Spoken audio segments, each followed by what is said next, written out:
um, they're all in I forgot what's the metallic in the proper. Vermiculite? Yeah. Yeah. And last years, I pot them up, put them in layers in a pots, and I have artificial lights for my other plants. So, and I got another artificial light this year, so they would get lights, but obviously not outdoor lights. So I want to get them started like a little bit earlier. So I pot them, I bring them out to the garden a little bit earlier. Yeah, I think that's really wise. The point I think that's relevant is sometimes if you put big plants out, they don't transplant very well. They shock. So, I mean, I think the ideal size is to have them just, maybe 4 to 6 inches. Yeah, not too big. So, I mean, all of us are in the same boat. I mean, I am just chomping to get stuff started under lights, but it's a little early yet. So sometimes you're really, I mean, Todd Imhoff he just puts tubers in the ground, when the ground's warm. So, I mean, and he gets beautiful blooms. So, I mean, I think you can overdo getting it started too early. Yeah, I think it was funny that I put them all out at the same time, planted them at the same time. And some plants got to almost like 1.5 feet, and some were like a couple of inches. Started all at the same time, which was bizarre. I think it's also important to pinch back your starts. You don't want them to get leggy, but you want to get a couple sets of leaves and pinch them, and you'll develop laterals if you have grow lights or something to help them. I mean, you'll be way ahead of the game when you put them in the ground in late May. Yeah, I was pinching them. I followed Connie Thompson Facebook page. So she's describing it really well, and I got her book, which also gives brief step-by-step things. Cool nails. Oh, thanks. Yeah, and Bob, by pinch, you just mean that once it gets like 12 inches, you just cut the center stalk, right? The central. Just in case somebody doesn't know what pinching means. Yeah, the central stem, so the laterals will start. Right. Yep. I was going to mention in starting your dahlias, you're just going to start them in the basement or something like that in mid-April and all that. I've gone through mine, and sometimes I'll find some that the tubers are not looking very well, that they might not catch, and I'll start them ahead of time. The good ones, I say, well, these are definitely going to grow, good chance. But some that, especially it's a variety that you don't want to lose it if possible, start them in some pots or containers in the basement, see if they'll catch, and the bad ones first, and so you don't lose your whole variety if that would be the case. Yeah, I think it's very important to sort out any rotten ones or damaged ones, because they'll take out the whole tray. And if you can look behind behind the picture behind me, that's how I start them. I just put wet peat moss down and lay them on top, and I pay very close attention to fungus and rotting, and discard very quickly. But I wake them up very slowly, and then I cover them with peat moss as they start sprouting. So you keep them basically open when you start waking them up. I just lay them on wet peat moss, Mm-hmm. and I'm more looking for rot and damage, and they'll start waking up slowly, and I'm filtering out anything that doesn't look good. What do you mean by slowly? You also don't have to do trays. So like Bob has a ton, but last year I just started mine in pots and covered them with dirt. Like I wasn't trying to do cuttings or anything. I just wanted to start them and get them going in the house. So I just used like nursery pots and buried them in soil. They came up. Just a couple of things. for the new growers out there, the worst thing you can do with your tubers when you get them out is get them wet. You just have to keep them moist enough so they don't shrivel, which means almost no water. If you're using a potting mix, right out of the bag, that's usually plenty moist enough. Just leave it like that and keep it at that degree of moisture. So it's just damp. You don't want to just keep water in that. It won't make them come on any more quickly. And, Bob just had a wonderful point. There's a huge difference in how varieties eye up and how quick they eye up. Some varieties like Kenora Wildfire and then Jackie Evangelista is a seedling of that, eye up very slowly. And I'll get those tubers out in mid-March and actually start eyeing them up. And you don't have to bury the tuber completely. Like Bob said, you can actually cover them once you see what's going to happen with them.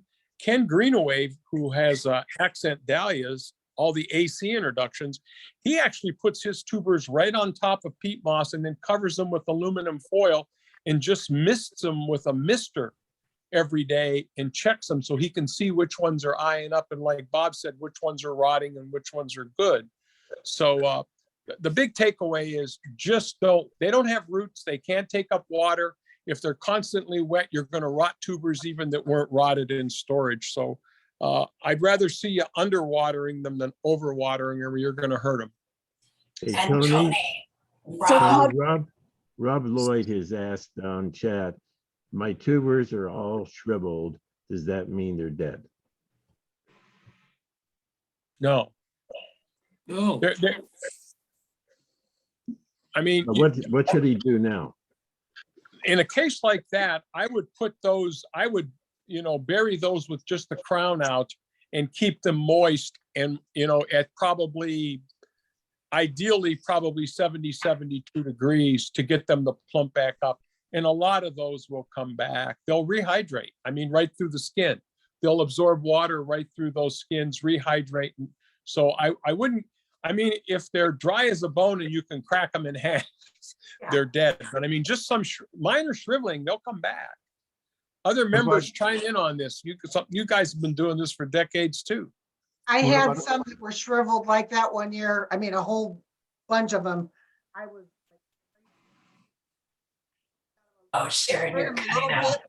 Put them in plastic bags, put them under the lights, and they came back.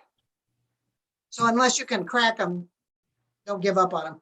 Yeah, they that's want why to I grow start too. some- Even when they're all dried up, we've had bins that we've left and not gotten planted in July. They are shriveled up, but still trying to push growth out. They are, in spite of their perception of being a bit persnickety to store over the winter, they can take a lot before they're goners. You're much worse to get them too wet and have them rot that way than you are to let them dry out. I always have some that in the spring, sort them out. I throw them in the compost pile, and I always have some growing in there all the time. And I can't believe this, but yeah, they came back and they love it in the compost pile. I make banana bread out of them, or Dahlia bread. Yeah. How do you know which varieties take a long time to wake up? So maybe I can start some of those varieties out earlier. The only ones I can tell you for sure that I've had experience with that I think that are exceptionally slow, and this is the only way I know this is through experience. I don't think there's a table, and I'd be really interested for other members that have slower varieties that take a long time to eye to chime in. But Kenora Wildfire takes a long time to eye up. Jackie Evangelista takes an exceptionally long time to eye up. And Walter Hardesty is often very, very blind and takes a long time to eye up. But those are only 3 varieties out of the probably 7,000 that are in the composite. So that's not going to do much help for most of you. But other people chime in the ones that you think take a long time to get started. I'd say Inland Dynasty falls in that category too. It takes forever. But the general case is that they will eye up pretty readily. Those are the ones that we're talking about here are kind of the exceptions. So don't worry about it. Any other questions? I have found if they're dried up, if you take a moist paper towel and put them in, I use saran wrap and I will rewrap them in the saran wrap with a moist, not wet, moist. That's the key. And they'll rehydrate. Rob, make sure you keep me informed as to how how much luck you have in getting those shriveled ones started. Marino@jcu.edu. Any other questions? I have a question real quick. Go ahead. First of all, thank you for this presentation. I think I'm way out of my league because I haven't grown dahlias for a few years and I wanted to start. So I don't have any tubers currently, and I want to know where is the best place to either order from or get viable tubers to start growing them. Use the front Perfect. lady for your sales. What a nice transition into Dave. Perfect segue, huh? That's a plant. That's a plant. Thanks, Gary. Great question. Kimberly, look behind my picture. You see a few extras behind me. So Dave, can you go over our tuber and then with Mike, our plant sale that will be coming up? And I don't have the dates in front of me. What dates do you have? The tuber sale is going to be April 29th, 30th. And May 1st. May 1st. That's what I have. That's the tuber sale. And it's gonna be online, Online, yes. and then you pick them up on the 7th. I'll pick them up on the 7th. Yeah, at Petiti's in Oakwood Village. And anybody who has tubers that want to donate to this sale, I should have them by the 22nd is the last, that's the end of Easter's on the 17th. 22nd is that Friday, but I'd like to have them the week before Easter so I can, mark them and I can send them to Sharon so she can get a picture online. And we can also have them list out there so you can start window shopping if Dave gets them in time. Yeah, you gotta get them early. Yeah, and I can come pick them up. I got to get out of the house once a day, so I have to go out. See? I can't stay in the house, even in the winter. I think that's a win-win. Yeah, and Kim and the other new members, that's going to be part of your new member kit. So we're going to make sure you guys get 5 tubers to kind of get started and get going. And so pick up for that kit will be at the same time pick up where the tuber sale is in case you want to buy more. We want to make this easier for you guys instead of running all over town. So yeah. Okay. And that was at the TD Gardens and Oakwood In Village? Oakwood. Yeah, do you know where that is? No, but I'm sure I can find it. It's 271 in Broadway. You take I 271. just wanted to say that that Dahlia Digest will have all this information in it, and those, if we have your email address, you'll get a Dahlia Digest in your email sometime in the next few days. And it will have all this information in it, in case you didn't get it down. Plus, you didn't talk about the plant sales, did you? The plant sales? Not yet. Yeah, okay. The plant sale is May 13th, 14th, and 15th. yes. And pick up at Willoway Nursery on May 22nd from 1 to 3. and can you guys explain the difference between a plant sale and a tuber sale for new members? Well, the tubers are with just plain tubers. And the Right. plants are gonna be, Mike and I and a few other people do cuttings of tubers at this Willoway Nursery. And by the time we sell them, they should be all 5-6 inches tall. Have a good set of roots on them. They're coming out of the bottom of the pots and everything else. So I don't know if how the luck was last year with the plants that we sold. If anybody had a problem or didn't hear anything back. There's no returns. There's a Buyer guarantee- beware. There's a 1-year guarantee, isn't there? No, no, no, no. They always work for me for at least 1 year. Hey, just a brief point, there's some growers that prefer tubers and some growers that prefer cuttings that are grown into plants. And the reason the cuttings are preferred is the mother tuber is not there to die off and rot. Is that right, Tony? Yes, for sure. I will say though, with cuttings, you don't always end up with tubers. That's correct. Ask me how I know. You Yeah, get much poorer tuber formation as a rule from cuttings, but you don't run the risk of rot like Bob says. So there's advantages and disadvantages of both. I was telling Jerry, I actually had 2 cuttings that did not make tubers, and I have carried them along all winter under grow lights.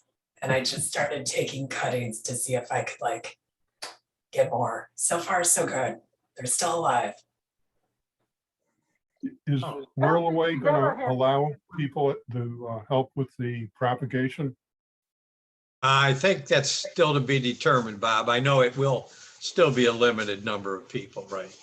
So I'm going to call COVID is Tom. definitely I'm going on to the call decline. Tom the end of next week and find out what the parameters are and things. So then we can go from there in regards to how many people we would need out there or are allowed out there. Okay, let me know. I'm available to help. I know you are. I appreciate it. Thank you. We, Mike backtrack. actually starts plants in beginning of March, something like that. And we'll grow up to maybe 500 because we have 2 or 3 different sales, depending on whether Rockefeller and Holden have their sales this year. But that's where Mike and Dave and others and Bob get the plants started over at the Willoway greenhouse. The cost, Mary Jane asked about cost. Is it around $5 for a plant, $6? What I think it was maybe $6, I believe, last year. I think the plants are $6. Did we have 2 prices on the double A's and A's? There might have been a difference between the larger ones and some of the smaller. But yeah, it would either be the A's and double A's only, where there would be a different price. And the tubers, I think, are $4 and $5, something like that.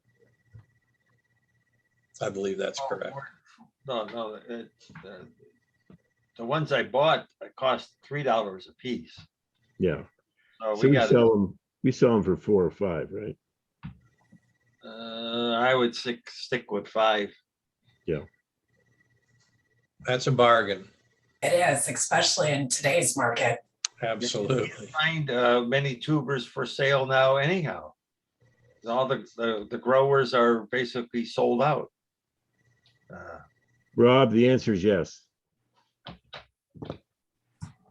Willoway. Sales are the fundraisers that provide most of the operating funds for the group for the year too, just for the new members who don't have the context. The tuber sales and the plant sales are pretty much how we raise the money to pay for the shows and the other events that we hold as a club throughout the rest of the year. Yeah, it covers that. Yeah. Now, Holden Arboretum says they're not having a plant sale. That's what I've been told. Okay, Rockefeller Garden is still, the volunteers of the greenhouse at Rockefeller Garden are having a meeting this month, and they're gonna determine if they want to have a plant sale or not. okay, From the manager, she was almost 90% sure they were gonna have a plant sale. And it's always usually held on the weekend after Mother's Day. So I don't know if we want to participate in that, because that would be, we'd have to have, plans for that. And I don't know if we, because we usually take about 200 there or so. See, yeah. well, we could see how, with Mike, how things go. I'll see what Rockefeller determines first of all, Yeah. and then Yeah, go from there and see how we will allocate whatever we have. right. Yeah. We may have a lot, because of all our new members too, we may be able to sell a lot of the stock. Our members may want a lot of the stock. We may not have to go to outsiders as much as we have in the past.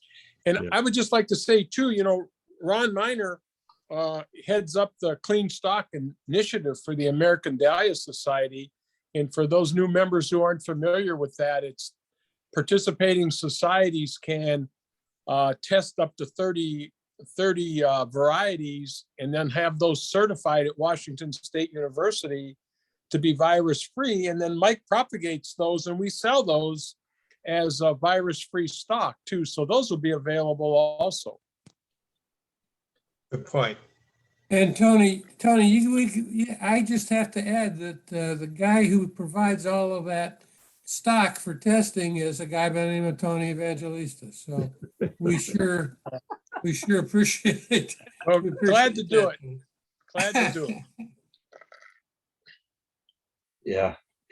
Any other Dave or Mike, do you have any other comments with respect to plant and tuber sales? Not just hope that Mother Nature cooperates and we can get a good start and continue and get all the right components this time. Yeah, if the people take their tubers and really look at them in March and see how they are, and if they have a lot of extra ones, put them somewhere where they can eye up a little bit, and we'll have them ready by the end of April. So, and like I said, I can pick them up. I can meet you somewhere, whatever it is, but we need a lot of tubers. Any other questions? Nancy, Kim, Marcia? Hey, did we lose the couple that was on Miller Road? Oh, what I'm yeah, talking- I know who you're talking about. Yeah, I don't even know if they're in business now, Bob. I think they sold their property for the paint company, big R&D plant. Oh, okay, yeah. I mean, I took a ride by there once and I didn't really notice anything. Where's this Yeah. Miller Road? Is that the one that Did you have thousands? a question? Yeah, Okay. Oh, you're muted, Nancy. Hi. Can you hear Go. me? Yeah. Okay. So I am new and I'm excited to be involved. But I need to start from the ground up. So soil, location, will that all be discussed at another time or? We can talk about it now, Tony. Oh, well, dahlias need 6 to 8 hours of sunshine a day. You can start there. So when you pick a location, try to pick one where it's going to get at least 6 hours. And, 6 to 8 is a minimum, I would say. If you grow them in the shade, they get real leggy. They don't compete real well with trees and other shrubs. So most people grow them in dedicated areas and dedicated beds. The same type of garden soil that would produce excellent tomatoes and peppers and vegetables will produce wonderful dahlias. So if you can grow vegetables, you can grow dahlias successfully. Okay, Uh, got you. My question is, this last year, I have this creepy crawly weed that I cannot get rid of. Do you guys, when you plant your tubers, do you lay down like a plastic, like that landscape fabric with holes in it, put it in that, like to No. prevent the weeds? No. Like, what do you do? I did that last year. And it was fine. I just had to cut it all up to dig stuff out, but Tony doesn't. So No, your soil is like year to year, you keep it weed free, like, I Yeah, don't know. you don't grow weeds. You're growing dahlias. I know, but the weeds, I have good soil, but the weeds not the weeds, the weed, that creepy crawling, it's Yeah. like a viney kind of It's probably called creeping Charlie. Yeah. It's creeping a, Charlie. and it's got a I can't get broad rid of petal it. leaf. Yeah. Yeah, Nancy, I You know, think mulch- everybody has it. You just have to keep pulling it away. It pulls away fairly easily. But you might, I don't know if you want to build raised beds, that tends to keep the weeds out too, or at least you have a little bit more control over them. mulching try is to- critical. Right. Mulch. yeah, right. Yeah, you want to mulch.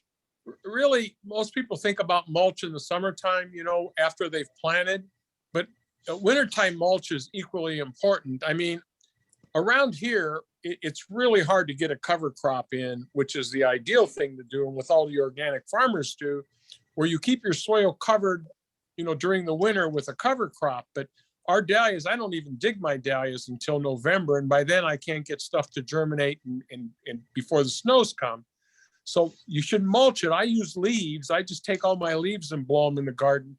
But you could use any other amendment too, straw or whatever, and that'll really smother your weeds during the winter before they, a lot of those weeds are really started in March and April, as soon as that snow covers off. So I think mulching would be really a big part of your key to controlling your weed problem. And like I said, mulch year round, keep that soil covered. All right, thank you. Yeah, I agree with that, Nancy. Mulch is an excellent answer. When you plant your dahlias, if you plant them 3 feet apart, and you can cover the ground with, say, 4 sheets of newspaper, and then you can put straw on top of that, or Yep. leaves or whatever, and a newspaper will keep the weeds down where the newspaper is. They won't come through that. And then the newspaper just rots over the year. Okay, Between your plants, but you got to leave an area around your plant where the rain can get in, and you can, whatever.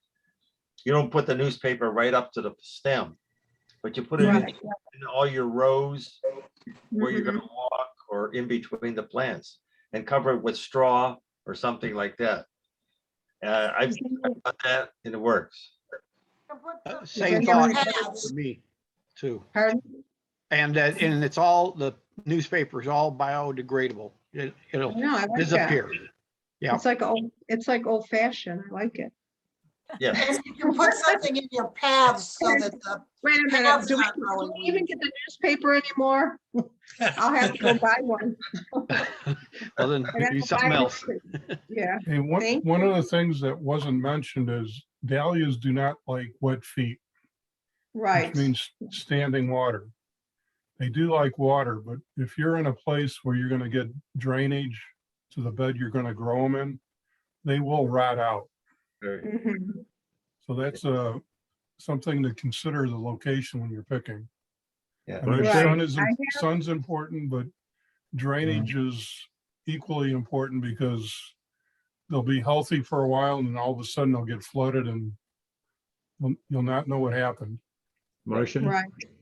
Yeah, I wanted to ask, somebody said that they blow leaves onto the dahlias flower beds.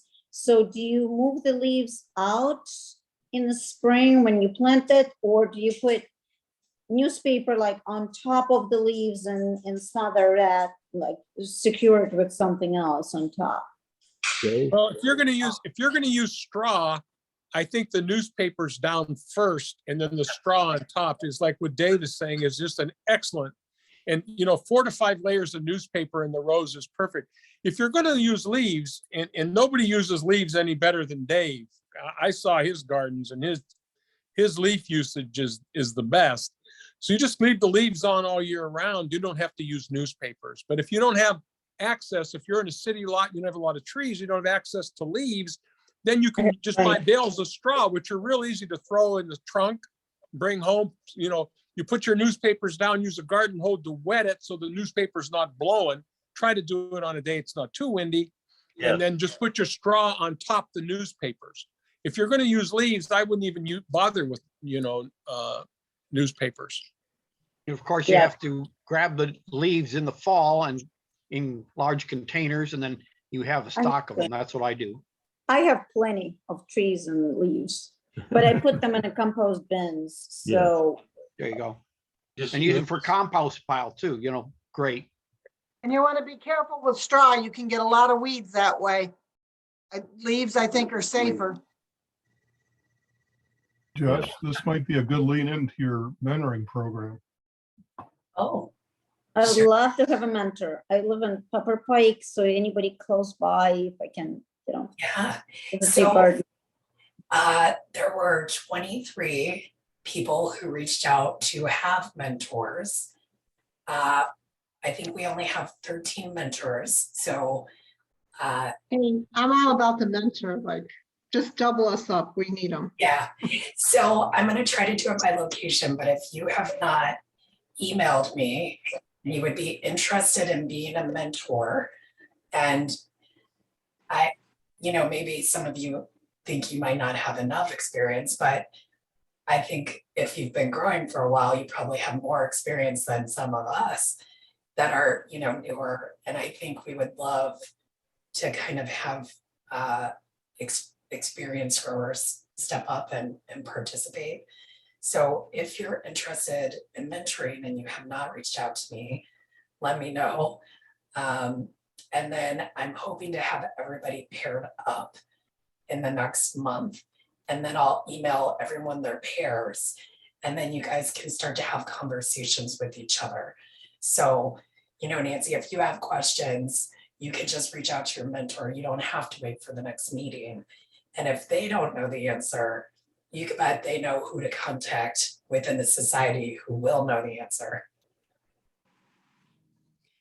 And just to that point too, until all this pairing is done, my phone number's in the digest that you'll be getting. Don't ever hesitate to email or call me until we get this thing up and running. And anytime too, I don't have anything better to do than talk about dahlias. I'll tell you that. So, I mean, they're always going to be able to reach one of us, and I'd be glad to talk to you. And then when you get your mentor or anytime. Yeah, and Marcia, I teach at John Carroll, so I can always stop by on my way home. Okay, cool, great. Can I ask a question real quick? Sure. Yeah, Yes. Kim? Oh yeah, thank you. Hi, I'm Kim and my daughter Chelsea. We're in this together. So I've been growing dahlias for 8 years, I guess. So I've gotten pretty good at growing the dahlias. I still could learn more for sure, but I was curious, would there be any mentors out there that grow dahlias in mass? Like, are you guys, like we grew almost 700 last year. So we made some mistakes. But we really got a lot of gorgeous dahlias. So just wondered. Ron grows not many or maybe more. Way too many. Okay. I figured there had to be somebody. Ron grows over the Sure. top. We were over 1,000 in ours last year. Oh, yeah, Anna Didn't too. count them. I figured we could find somebody. And I'm So trying to Anna Kendra. downsize. Anna Kendra, Kim, and Ron Miner. And probably the best way is email for me, since we're in Email. Florida You got it. for a while yet. Okay. Oh, okay. Well, I'll be heading to Florida in a couple days to help my mom and dad out. Where And do you Kim, live, Kim, Kim? if you, I live in Avon. Oh, okay. okay. And Kim, if you shoot me an email, I can get you Ron's email. Oh, perfect. Thanks, Thank you Jess. so much. Thank you. Thank you.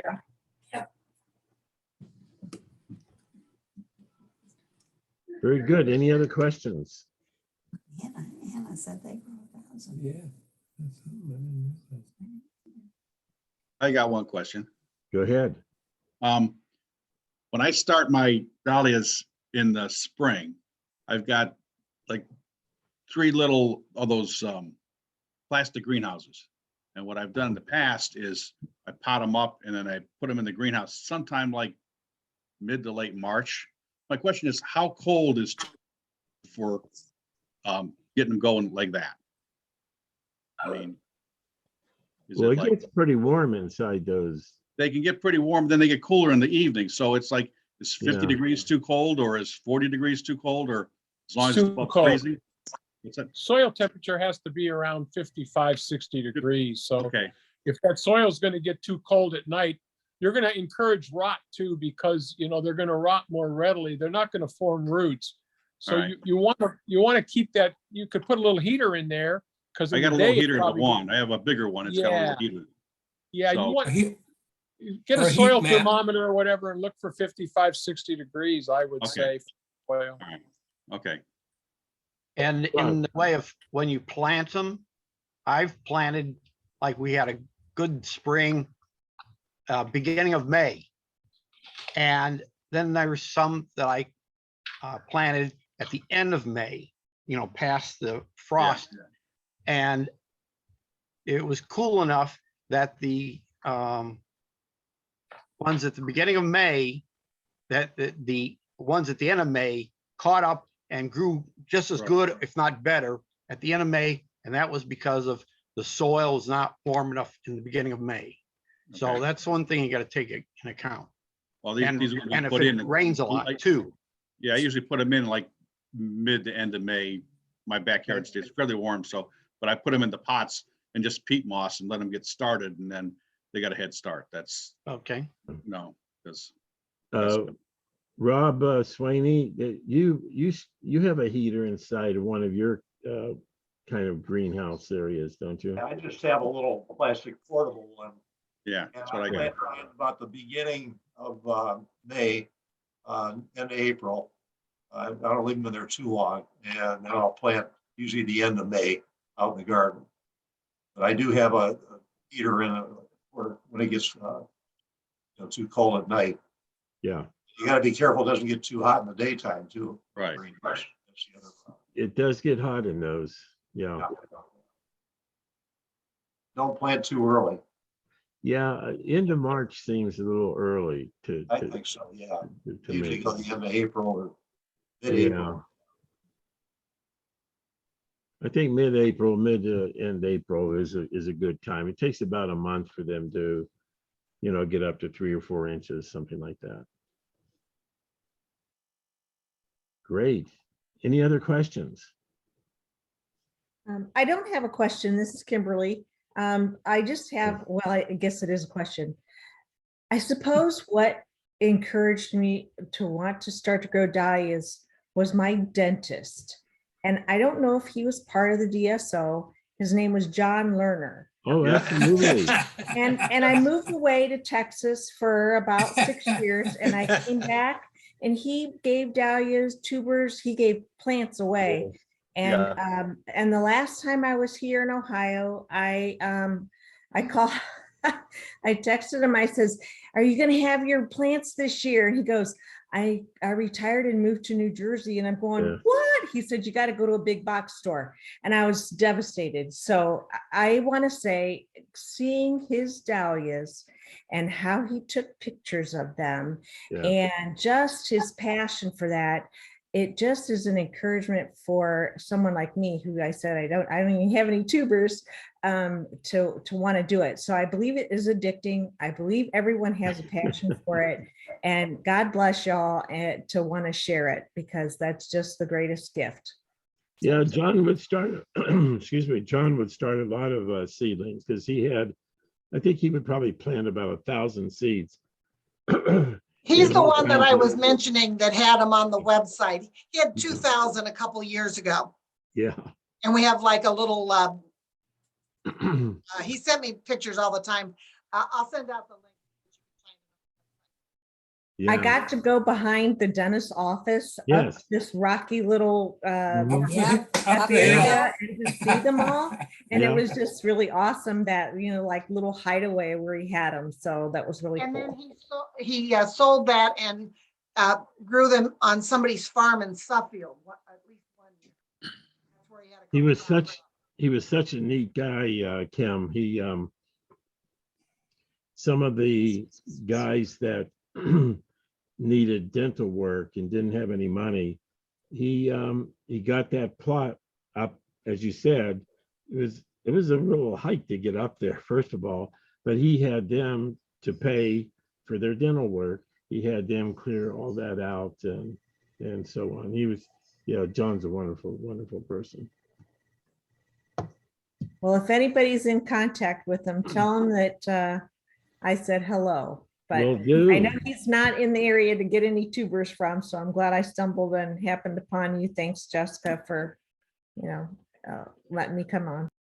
Yeah, neat, very neat. Hey, Jess, how many new members do we have that are getting your new member package of 5 tubers? I think we have about 80 new members. So it's 18? Yeah, it's 80. Yeah. Easy. Hey. Great job, you guys. Yeah, Tammy volunteered Amazing. to help me put the kits together. So Tammy and I will We need a lot of members. will be Yeah, A heads up for you, Dave. making our rounds. But just for them too. Yeah. Well, I think Jess has most of them already, Dave. So,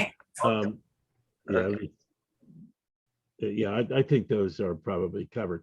They'll be picked up at Petitti's Oakwood May on, what was the date again? May 7th. May 7th. May 7th. So we'll be Saturday. getting information out to you, but at least you can jot that down. Yeah. Okay. Any other topics that I missed? I'm just the speaker for next month, Jerry. Yes. Who is the speaker for next month? Jess? Oh, okay. So next month we will have Leanne from Cozy Town Flowers. If any of you are on Instagram, she's a great follow. She gives lots of advice on dahlias. And the talk is going to be on growing dahlias and pest management.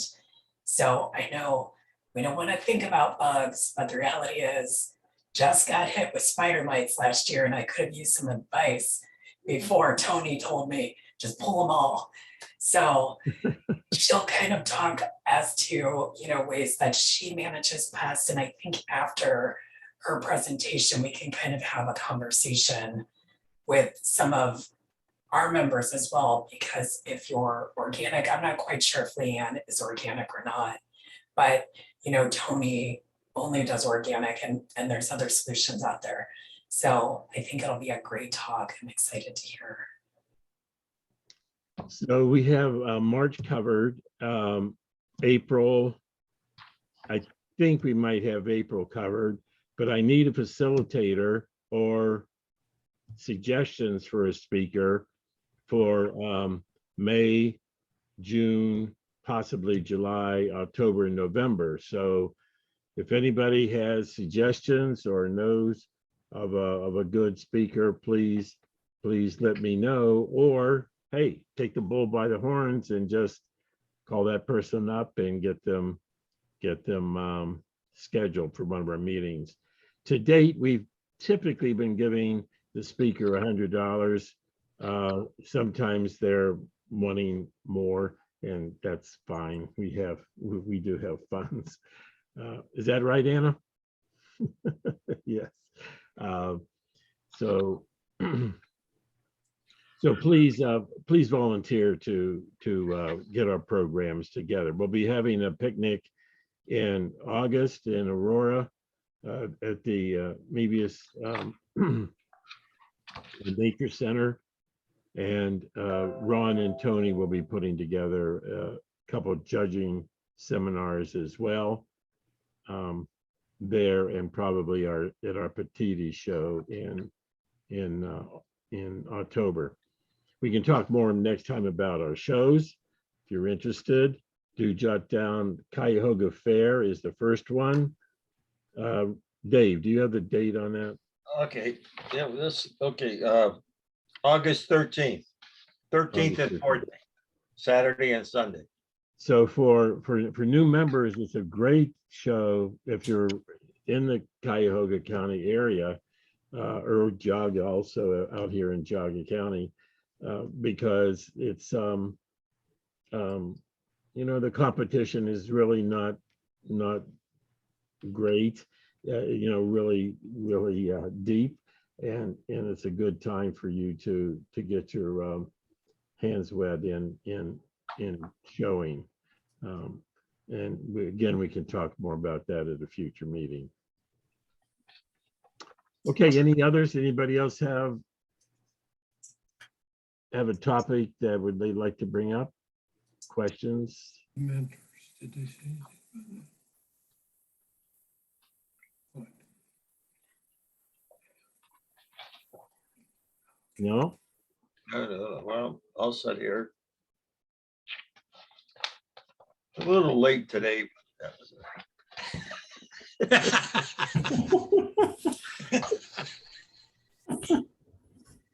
just forgot. That's all.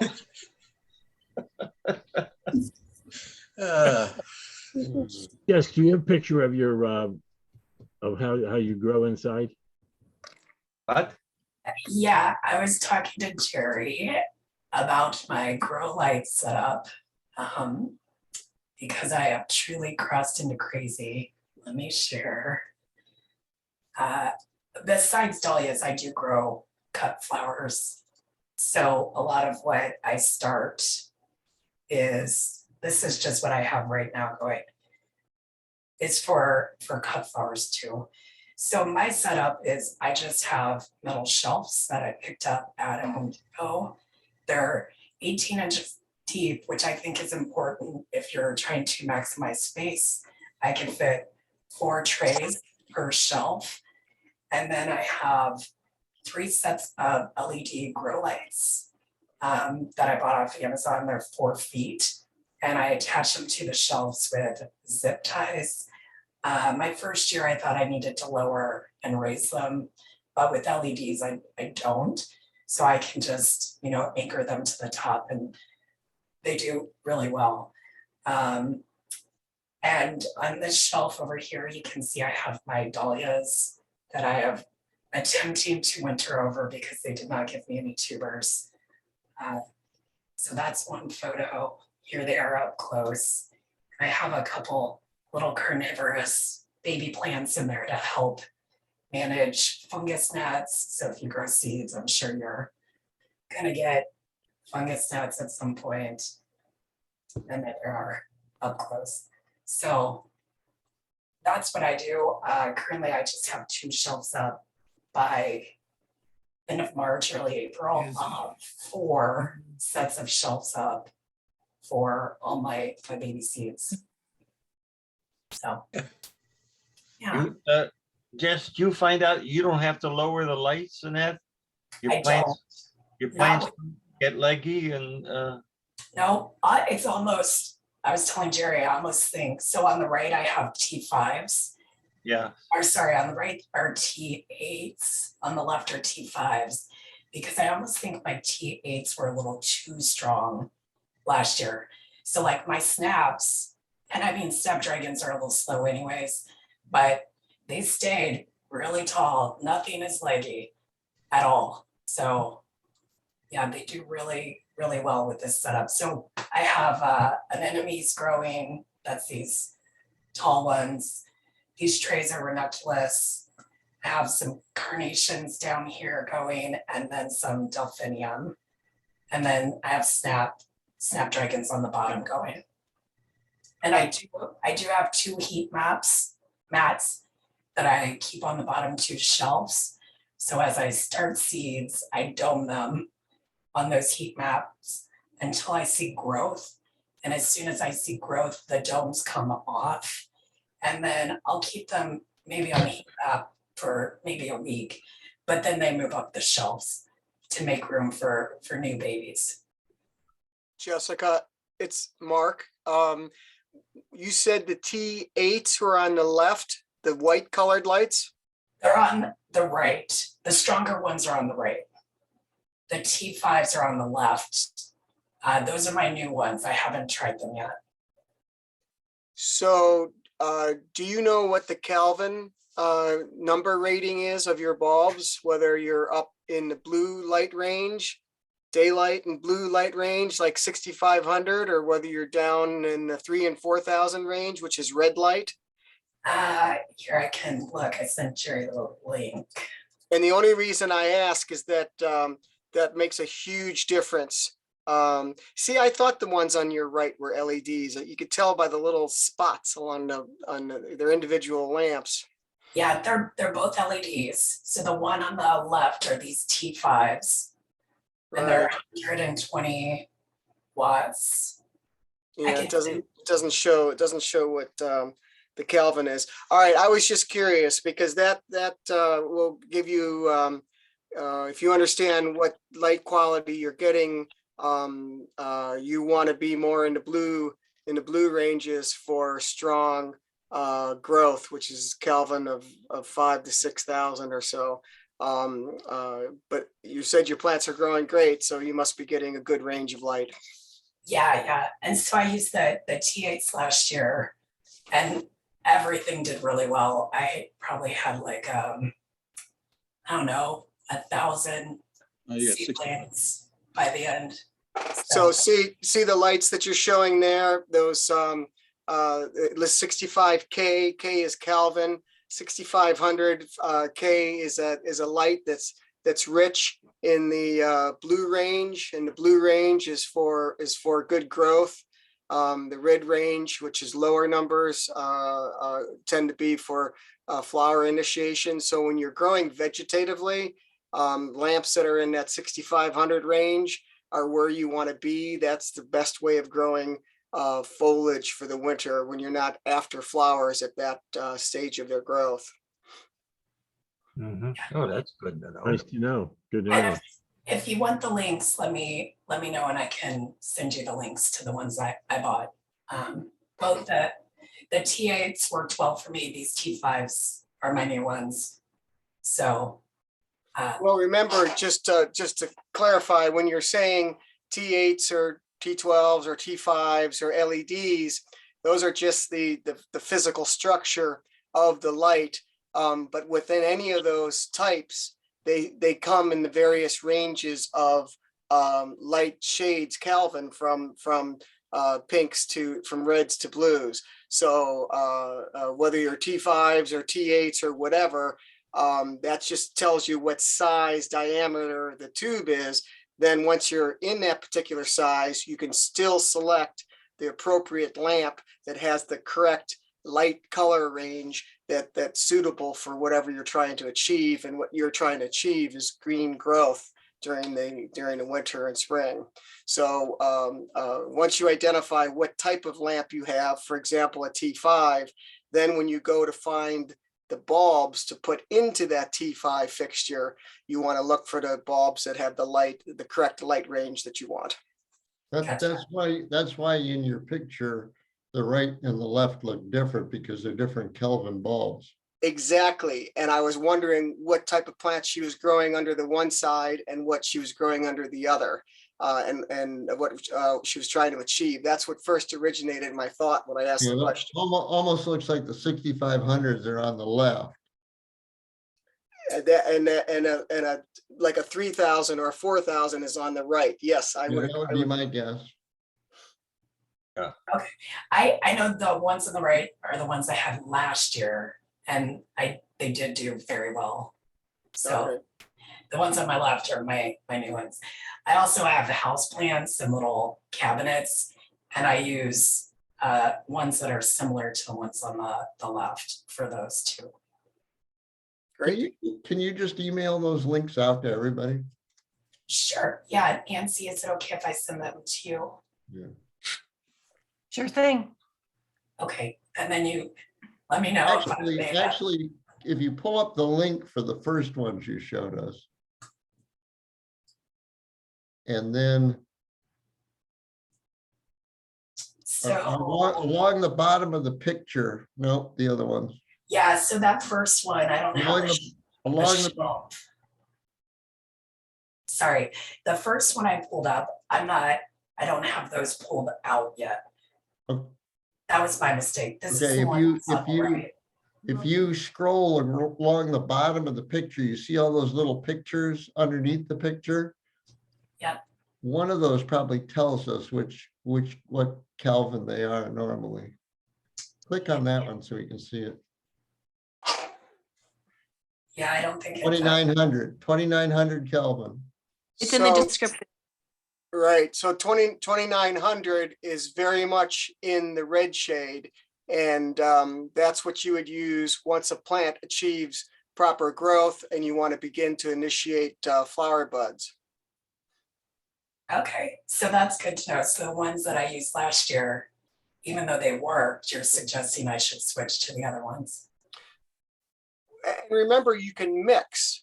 If you have, for example, a 2-bulb fixture, you can put one T5 in that's a 6500K bulb, and you can put one T5 bulb in that's a 3000 or 4000 bulb, and then you have the balanced light at all times. Yeah, and I do that. I do that to grow African violets. I grow orchids. I grow all sorts of things under those two lights. They're just what he described, one bulb of each, and it works really, really well because it semi-simulates the sunlight between the two of them. This is where my husband's gonna come for me, guys, since he's gonna be the one switching out all these light bulbs. Yeah. Thanks, Jess. Yeah. I really appreciate it. My email is, I have it here, Moreno, MORENO @jcu.edu. Don't hesitate to email me any questions you may have, any comments you may have. I'll get them. If I don't know the answers, I'll get them to those who do. And with that, let's adjourn. And we'll see you in at our next meeting, third Friday in March. It'll be Zoom. It'll be same sort of thing as tonight. Everybody Thank have a you, good Jerry. month. Okay, Bye. Jerry. See you. See ya. Good night, everybody. Thanks, Jess. Thanks, everybody. Bye, Thanks. everybody. Thanks for putting those slides together. I know that's a lot of work. Oh, no, it was fun. We Yeah, appreciate it. Thanks, Good Jeff. job, Jessica. Thanks, guys. Jessica, you still there?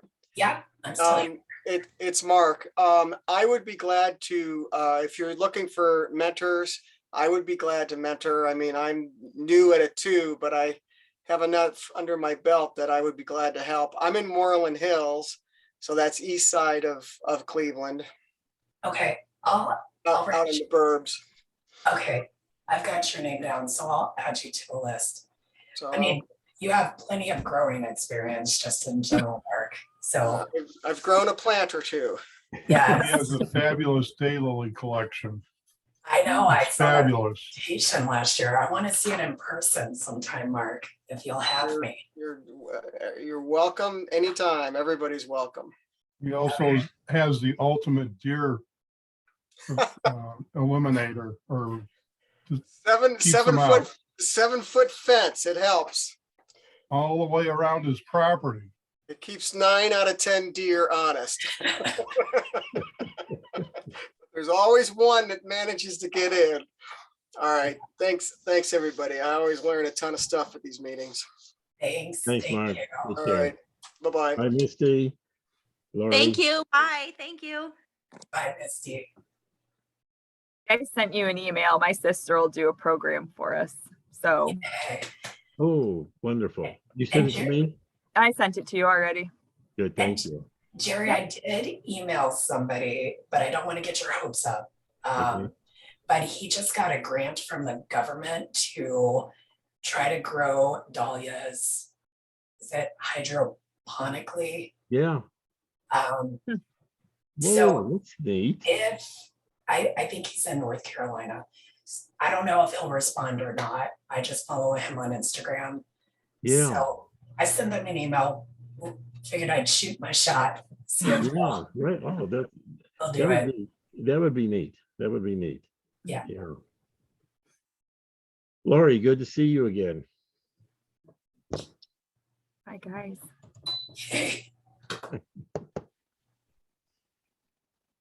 All right. So I'm the host, so I'm gonna end this one, guys. But it was good seeing you. Thanks again, Jess. Really appreciate it. No problem. Talk to you later. Bye, Pop.